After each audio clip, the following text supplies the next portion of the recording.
just recently wrote a book. Yeah. It's called One-on-One My Journey with Hall of Famers, fan favorites, and rising stars. And it's a challenge to write a book. What made you want to write the book in the first place, and some of the challenges that you met along the way? Well, about 5 years into doing one-on-one, my boss's boss, Bill Geppert, and both my mom, both within about a few weeks, both said something to me when they said, gosh, people always are asking you about, you know, what it's like to interview someone, what's it like to go to Trevor Hoffman's house, or Tony Gwynn, what's he really like behind the scenes, or, you know, Ted Williams, or whatever that the case might be.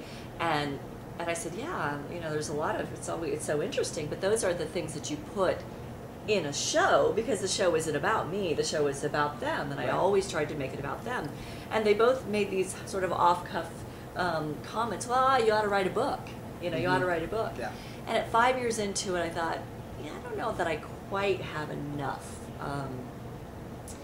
I mean, my track record was solid, and the show was well known and all of that, but I didn't quite feel 5 years into it I was ready. And then a few years later, I thought, you know, after a decade, I'm thinking that's a pretty good track record. Absolutely. A decade.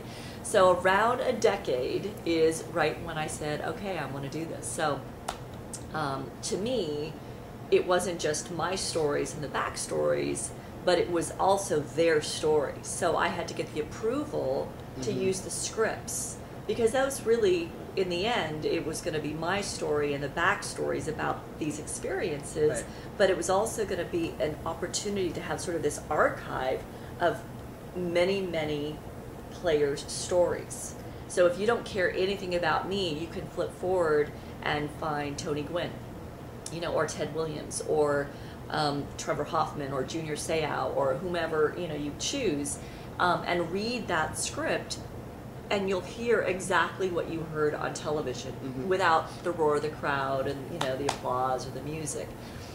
So after those 10 years, I asked permission to have the rights to the scripts, and my company gave that to me. And New Year's Day, 2007, I started just sort of writing my little introduction. Was it hard to write the first sentence? It was really hard. That's the hardest part. Yeah, it was hard. But, you know, it actually came quite naturally, because it's funny, I mean, I was in bed in my pajamas on New Year's Eve. It just turned 2007, and I had a pad of paper with me, which I never really do, but I just said, I'm just going to start writing. So I did, and what I wrote was, which it got rearranged a little bit, but the irony of my writing this book about sports, and that I'm even in sports, is that my father thought that baseball was the most boring game, and especially baseball on TV. Oh gosh. And so, you know, I started feeling it, you know, and then that, a few weeks later, I went to Kauai for vacation with my laptop and started writing. So. And then how long was that process? How long did it take? 3 years of only on my vacations, and it added up to 300 hours. And then once of January of 2010, I got this team together. We thought, how are we going to do this? And we said, okay, this is it. November 11th is the day.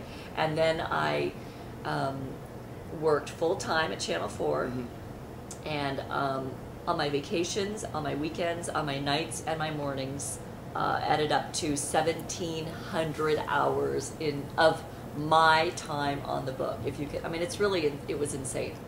But it was fun, because, you know, I had a deadline, and I knew we had to do it, and I worked with my publisher, a small publisher out of Boston, and, you know, we did it our way. We did it my way, and with great input from other people. I got the okay to use pictures, not only, well, that's a whole nother deal, but every single person whose image is in the book, I have permission to use from them or their estate. Wow. Yeah, that was a lot. That's a process. That was a process. Wow. It's a little different. You go on your blog and you take pictures around town, and you know, plop stuff up, and here we are. But you go to do something where it's going to be printed and like sold. It's a very different process. Yeah, it's a lot of legal things. Yeah, and you know what? The good thing is everybody said yes. Of course. But still, getting the process done took time that I wasn't expecting. So that's, if you ever want to write a book, talk to me. I'll let you know. Okay. So I'm gonna put you on the spot here. Uh-oh. Yeah, I'm gonna put you on the spot. And Okay. what is your or who is your Uh-huh. all-time favorite one-on-one guest? Okay. Now, I mean, it doesn't have to be one. You Yeah. can have a tie for first.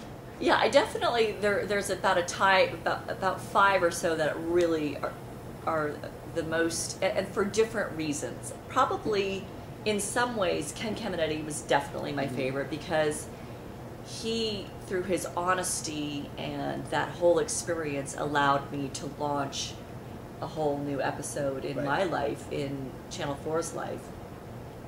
You know, in a very humble way, I hope, but in San Diego sports history, because we've been able to capture these stories and tell these people's stories. So that definitely was, number one. Another one is Ted Williams, because I had no idea really the impact this man had made on the game and how revered he was and how iconic he was in baseball. For all those reasons that he's known, for his hitting, for his personality, for his, not tipping the cap, and why that all came to be, and then why he did at the end. I knew we had to tell Williams Parkway. That was literally like, okay, I'm sure, and I knew that Tony Gwynn had talked to him because, of course, I had done the Tony Gwynn show. So I understood that, but that was quite powerful, and it really has left an impact, and which I'm very grateful for. And then Trevor and Tony, Khalil Green, because he was someone that people wanted to know about, but such a quiet guy, so I really had to do my homework with him, as I did. Different people, you have to do a lot more homework than others. Some and approach people it different. approach it, and with him, quite frankly, I knew that he was the way he was partly because of his faith, which is the Baha'i faith, and so I figured if I knew a little bit more about it and asked him about that early on, he would understand that I wanted to understand, because I think you seek to understand and then to be understood, and not that we needed to know anything about me, but I wanted him to know that I cared about where he was coming from, and I think that made a difference in that experience of just that day. Yeah. And then there's the fun stuff, just the love watching people like Adrian Gonzalez sort of grow up, and seeing going hunting with Ryan Klesko, and just the fun personalities of a lot of these guys. Yeah, and that's what's great about the show is that the fans and people get to see that side that they really don't. And sometimes seeing parts of their what makes them fallible, what difficulties they've had, and those who are really honest about a lot of things. I've always tried to keep it kind of family TV. I wanted a little 5 or 8-year-old to be able to sit there with their parents or their grandparents, and so I'm cautious about how to deal with sometimes sensitive topics, but I think you can do that in a way where you are still being true to the story and honest without exploiting something. But I really do give guys a lot of credit when they do talk about things that were difficult times, like Luis Castillo talked about, when he was in college and how the drug test came out, that he had taken something which, basically wasn't allowed in the NFL, but he was willing to talk about it, tell his side of the story, his perspective, and be accountable for it. And I think that sends is just as good a message as just the guy who's the hard worker guy who's who's made it.